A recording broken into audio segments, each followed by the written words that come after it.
Est-il possible de mentir sans s'en rendre compte? Thèse, je peux travestir inconsciemment la vérité. Antithèse, mentir ne peut être qu'un acte conscient. Thèse, il est possible de mentir sans le savoir. En effet, il est tout à fait possible de ne pas dire la vérité sans s'apercevoir que l'on ment. L'inconscient qui me cache la réalité et la vérité m'amène à mentir sans que je m'en aperçoive. Premier argument, quand je ne dis pas ce qui est réellement, je mens. Le mythomane qui invente des récits auxquels il finit par croire ne dit pas la vérité. On peut donc considérer qu'il ment, et pourtant il ne s'en rend pas compte. Il croit dire ce qui est. Je fais la même chose quand je raconte une histoire qui n'est pas vraie, sans préciser qu'elle n'est pas vraie. Je mens sans le faire exprès. Deuxième argument, je peux, sans m'en rendre compte, préférer l'illusion à la vérité. L'illusion désigne ce qui se donne pour vrai sans l'être.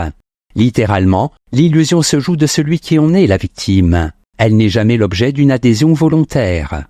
Berné par une illusion, je peux mentir en croyant dire la vérité. Troisième argument, celui qui croit se connaître se ment et ment aux autres.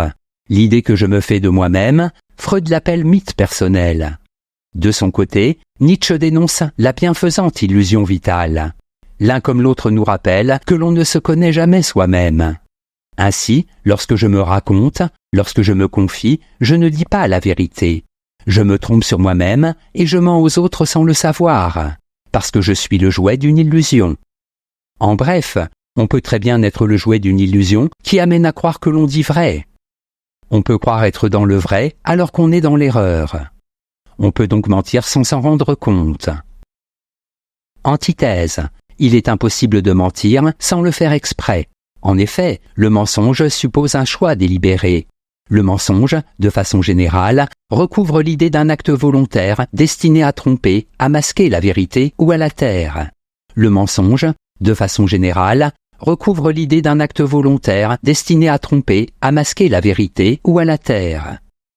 Premier argument, il ne peut y avoir de mensonge que dans un discours. Le langage énonce au plan des mots une réalité qui n'est jamais au plan des mots. Quand les mots disent les choses, c'est vrai. Quand les mots ne disent pas les choses, c'est faux. Mais la fausseté n'est pas assimilable au mensonge. Celui qui ne dit pas la vérité n'est pas nécessairement menteur. Deuxième argument, pour mentir, il faut connaître la vérité. Ce n'est que si j'affirme que la vérité doit toujours être respectée que le mensonge est possible.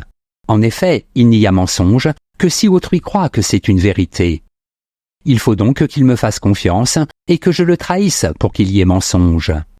Dans un autre cas, il ne peut s'agir que d'une erreur, pas d'un mensonge. Troisième argument, le mensonge est toujours une agression.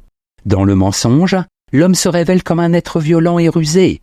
Je mens pour obtenir quelque chose qui ne m'est pas dû. Mensonge d'attaque. Je mens pour me protéger. Mensonge de défense. J'utilise l'attaque comme défense dans le mensonge de disculpation. Ce n'est pas moi, c'est lui. Aucune de ces attitudes n'est involontaire. En bref, la notion de mensonge implique la connaissance de la vérité. Je ne peux mentir que si je connais la vérité et que je la travestis ou la dissimule de façon pleinement consciente. Synthèse. S'il est possible de dire le faux sans s'en rendre compte, il est impossible de dissimuler le vrai sans s'en apercevoir. L'erreur et l'illusion ne sont pas mensonges. Ne ment que celui qui dit le faux pour ne pas dire le vrai, et non pas celui qui ne dit pas le vrai alors qu'il croit le dire. Le scientifique qui dit le réel cherche à dire le vrai. Or, la découverte de nouveaux faits peut reléguer sa vérité au rang des erreurs historiques. Cependant, quoiqu'alors il n'ait pas dit la vérité, il n'a pas menti, puisqu'il n'a pas volontairement dissimulé la réalité. Se tromper n'est pas mentir. On peut se tromper de bonne foi. Le mensonge est toujours de mauvaise foi. Mentir, c'est toujours faire en sa faveur une exception à une règle reconnue comme universelle. C'est pour cela que Kant fait de la propension au mensonge le mal absolu. L'homme qui ment sait très bien que la vérité de l'action morale se trouve dans la pureté de l'intention. Mais, dans la mesure où cela peut déranger ses intérêts, il feint de ne pas le savoir. Note et commentaire, mythomanie, tendance au mensonge, à la simulation, à la fabulation. Courante et normale chez l'enfant, elle est chez l'adulte, la persistance anormale d'une activité infantile. Propension, tendance à faire quelque chose. Règle universelle. Ici, règle qui est commune en droit à tous les esprits et qui s'impose à eux. Citation, On ment bien de la bouche, mais avec la gueule qu'on fait en même temps, on dit la vérité quand même. Nietzsche, par-delà le bien et le mal.